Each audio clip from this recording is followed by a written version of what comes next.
Hello Collective, I thought I'd do a new video today because I haven't done one for a while. What I've been noticing recently is that people are starting out on their spiritual journey feeling very good about it, feeling very positive about having started out. And then they feel like everything starts knocking them off their perch, everything starts making them feel like they should stop taking their energy, making them question their journey.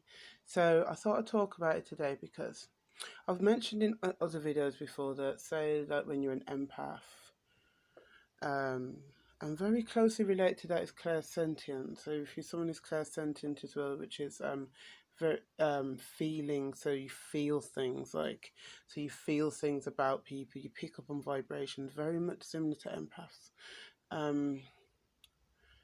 You sometimes will pick up on other people's feelings and emotions, and they won't necessarily be trying to make you feel bad. They're just in their feelings and then in their emotions.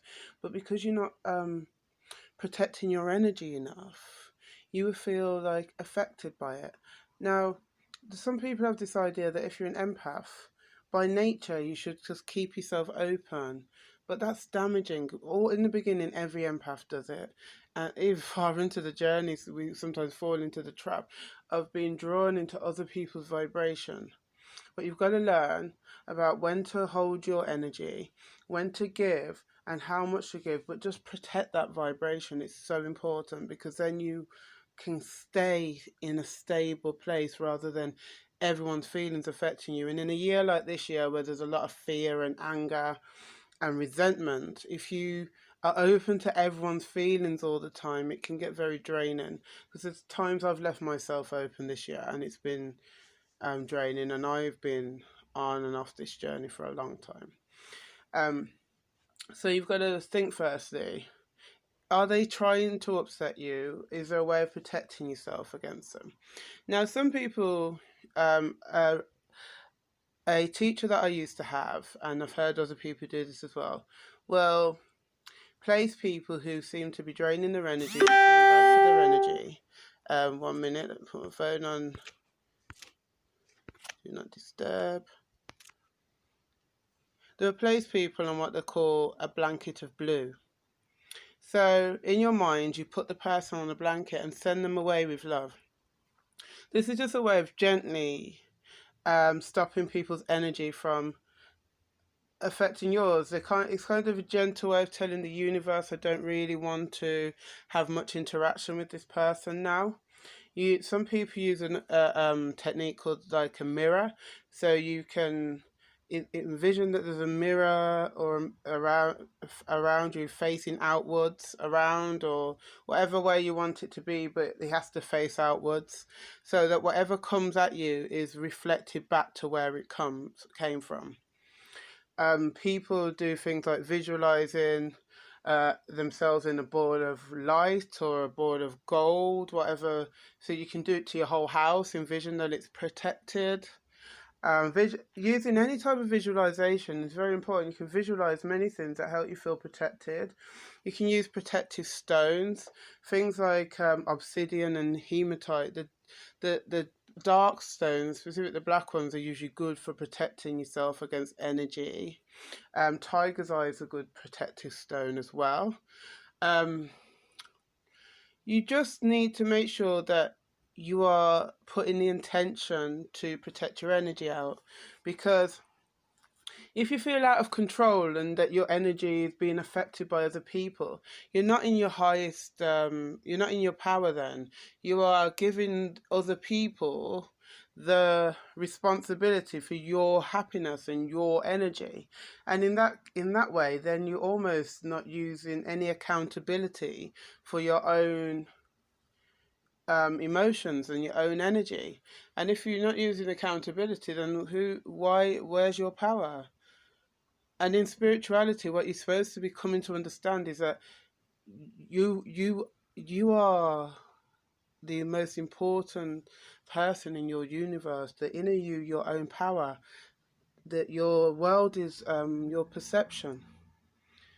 So if you're externalizing your power to people and saying that person affects my energy so much that I will stop my spiritual journey, then we know that we're not where we need to be, and we're operating a little bit more on the way religion works, where you externalize your power to a source outside of yourself, where in spirituality you come to understand that the God energy, the divine energy, and whatever energy you want to call it, is within you. And as you access within and get to know within and love yourself, you connect with the divine energy. Because how are you love the divine but you don't love yourself, but you are an expression of the divine, so then it becomes a problem. So what I'm saying to people, then, when you are starting out, spirituality can be daunting, and something else you have to remember is that people can go through something called the dark night of the soul, and it can feel like depression, and you can go through ascension symptoms where you're having pains and aches and you think you're ill. All this stuff might be the things as well that you're saying are knocking your energy, or other people are doing it, but it might just actually be part of your awakening or ascension. So you have to really get to know yourself, get to look into your vibration, get to understand when things happen, why they happen, when they happen. You've just got to connect within before you externalize and say, oh, it's this person who's causing it, it's that person that's causing it. Have you checked within? Have you checked what came before you feeling that way? What was surrounding it? Have you been doing any spiritual work? If you ask your guides to help you open up a certain chakra, and suddenly you're saying, can you help me open up my heart chakra? Suddenly you're having chest pains, finding it hard to breathe deep. It's your heart chakra opening, but in your mind, you're telling yourself, oh, I'm ill, and it's a spiritual journey, and people are sending bad energy at me. And in fact, it's part of your journey. So the best thing to do in the early days is start to be quite like investigative of your own energy.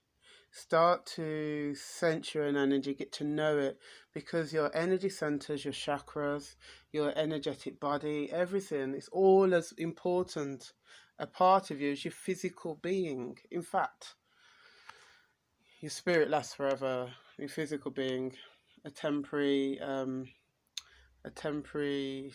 what should I say, casing, but except our spirit's bigger than our body. So in reality, we're a body within a spirit. But yeah, so that's another thing you have to remember, that your auric field expands 6 foot around you. So of course, when you're out and about, you can feel other people's energies, especially when you are an empath or clairsentient, like I said. So you can do a visualization, like pulling in your energy, so that it's not so many people standing in it. And at the moment, we've got this 6 foot apart thing anyway, so it should be a way at the moment of making people not feel that energy invaded, but at the same time, it's making us disconnect with one another. So a good thing to do as well at the beginning of your journey is maybe get a spiritual mentor. I offer mentoring. You can go on my website. Just trying to think if I put it on my website. Yeah, I offer mentoring.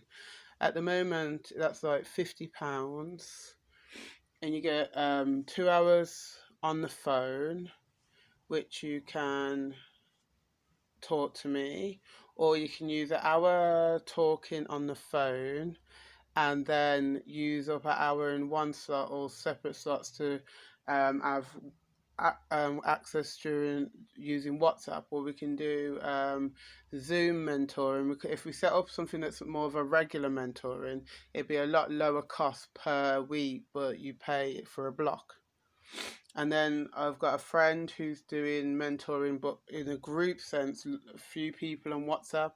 Her name, if you want to look her up on Facebook, is Isis, ISISIEYE, and she's doing £10 a month. We're all in a WhatsApp group, and she's teaching different development things. This month has been self-love. So making different things to do with self-love. But it's good to have a mentor who cares about your energy, not who isn't just there to take the money, who is already made a pledge to help humanity. So you have to be discerning on who you choose. Make sure that you you get on with them as well. You like their energy. Make sure you is someone who you can work with. That's important. So my website anyway is www.sophiarowe, sofyarowe.co.uk. Just think a delivery man's coming. It's Christmas. There's always parcels coming at the moment. And I will speak to you all soon. Namaste.